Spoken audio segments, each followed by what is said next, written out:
So today you're going to start reading a book with me. I usually will refer to it as our Lit Study book. We're going to read this book together by videos. So you're going to find that I'm going to read each chapter out loud, and they're going to be posted onto our Clever page. I'm going to check in with an assignment probably every other week, just to make sure that we're paying attention to the story and that we're trying to interact with it. Because I picked books that, one, are either really fun, or two, they help us with what we learn in reading. So please pay attention to the to-do list. It'll tell you what assignments are coming your way for the week. Okay? So the book that we're reading this week, for this unit, is called The Chocolate Touch. As you can see, this copy's pretty old, but it's still a pretty good book, and it's actually got something to do with fairy tales or fables. And I'm not going to say anything else about that. I'm wondering if you can pick up on that connection to what we read in our reading time together. When I open up this book, I read the front inside sleeve cover, and it said that it made its first appearance, this book, in 1952. That's how long this book has been out. So we may encounter some wording and the way that it's written that's not what we're used to, because it's a pretty old book. And judging by the condition of this book, I'm beginning to think that it's well loved. So I think it might be a really good book. Looking at the cover, I can see his face. He looks like he's up to something, and it looks like he's got some chocolates there. And that bird looks like he's given him the talking to. Let's read and find out who this boy is and what the chocolate touch is. Today's video is going to be Chapter 1. Chapter 1 has this picture that looks like a chocolate bar. It says, most of the time, John Midas was a very nice boy. Every now and then, of course, he broke a rule, such as the rule against pretending to be a tiger when his sister, Mary, was supposed to be getting some sleep. Generally speaking, however, he behaved very well. He should have behaved better. He lived in a comfortable house surrounded by a green lawn and wide-spreading shade trees that were suitable for climbing. His mother was gentle as well as practical. His father, when he didn't have to hurry to town, spent hours telling John interesting things about baseball, beetles, birds' nests, boats, brigades, and butterflies. John went to school and liked it. His teacher, Miss Plimsoll, was fairly easy to get along with, as long as he did careful work. He had received a new, shiny, golden trumpet and music lessons as a going-to-school present. Mrs. Quaver, the music teacher, had soon agreed to let him play small parts, a few notes at a time, with the school orchestra. I wonder why that picture is in the book here.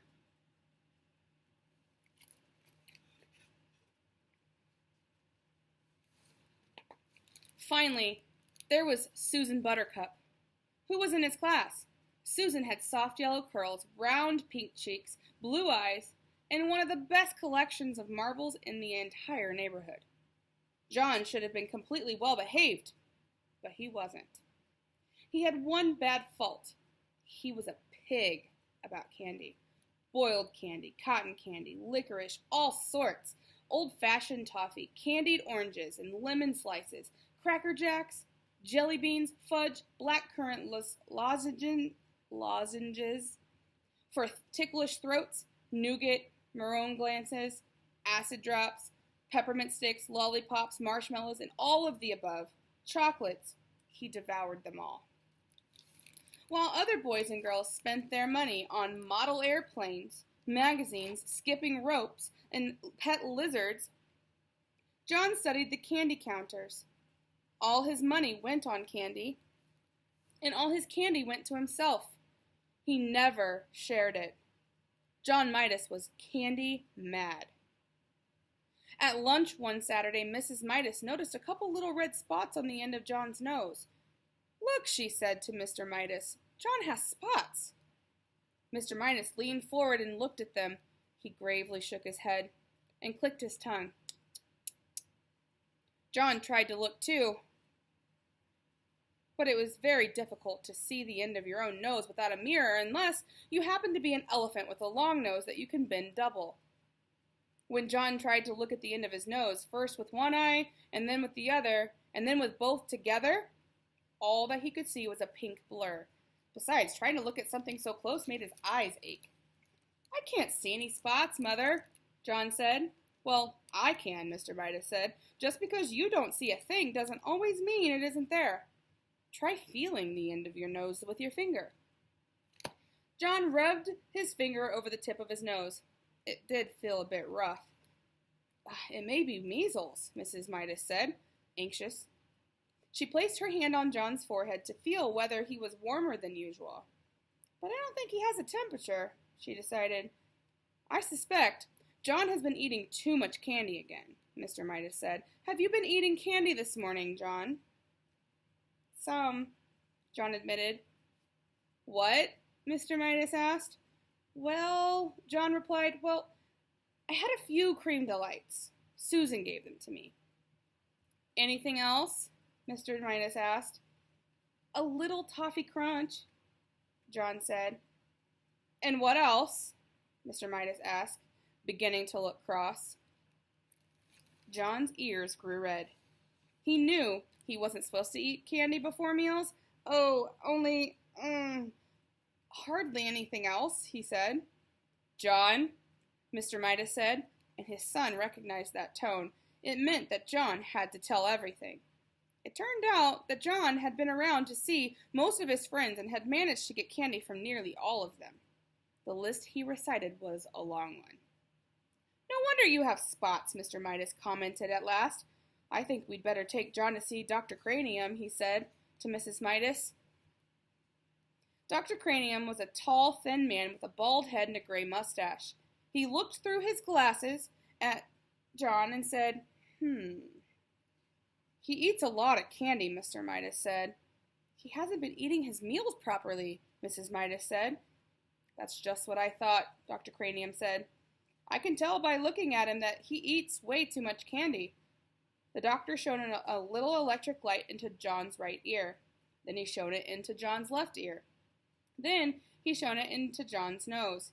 He told John to open wide and say, "Ah!" Then he shone the light into his mouth. "Ugh, too much candy. Gracious me, he seems to be full of candy." He told John to sit down and relax. Then he picked up a small rubber-headed hammer, and gave John a light tap on the right knee, just below the joint. John's foot gave a weak kick. He giggled. "It's nothing to laugh about," Mr. Midas said. "No, John," the doctor reproved him. "A healthy little boy who doesn't eat too much candy would kick much harder than that." "I'm sorry," John said politely, "but I can kick harder if you want me to," and he gave a sudden high kick, which knocked the hammer out of Dr. Cranium's hand. It landed on its rubber head and bounced across the room. "John!" exclaimed Mrs. Midas. "I'm so sorry, Dr. Cranium. John, tell the doctor you're sorry for kicking his hammer." "I'm sorry I kicked your hammer," John said. "I would recommend less candy," Dr. Cranium told Mr. and Mrs. Midas. "An upset stomach can lead to all sorts of complications." On the way home, Mrs. Midas tried to explain to John that she thought the doctor, or what the doctor meant by complications. "You see," she said, "if you put too much of one kind of food in your stomach and not enough of other kinds, it's bad for your whole body because different parts of your body need different kinds of food. Do you understand?" "I think so," John said. "You've been eating so much sweet stuff," Mr. Midas added. "There isn't room for eggs and meat and milk and bread and spinach and apples and fish and bananas and all the other things that you're supposed to have to make you grow big and strong." "I like bananas," John said, "especially in thin slices covered with chocolate. They're called banana surprises." Mr. Midas looked at Mrs. Midas, and Mrs. Midas looked at Mr. Midas. They both shrugged their shoulders. Sometimes it was hard to make John understand things. At home, while Mrs. Midas was busy in the kitchen, Mr. Midas continued to reason with Jonathan. You mean you'd rather eat candy than anything else, and chocolate rather than any other kind of candy? Mr. Midas asked. Yes, John assured him. Oh, yeah. Don't you think there's such a thing as enough? Mr. Midas persisted. Don't you think that things are the best in their places? I mean, don't you think there's a time for spaghetti and a time for roast beef and even a time for pickled herring and garlic toast, as well as a time for chocolate? Or would you rather have chocolate all the time? Chocolate all the time, John replied emphatically. Chocolate's best, that's all. Other things are just food, but chocolate's chocolate. Chocolate... I think I understand, Mr. Midas broke in sharply. Very well. He took a deep breath and went on. John, he said, if you can't understand what sort of diet is really best for you, can't you at least get it into your head that you make your mother very unhappy when you eat so much candy that you can't eat anything else? The conversation always seemed to get around to the effect John's candy-eating habits had on John's mother. John couldn't see how it could possibly do her any harm if he ate candy. He sat silent for a moment, and then he said, May I go out and play, please, Daddy?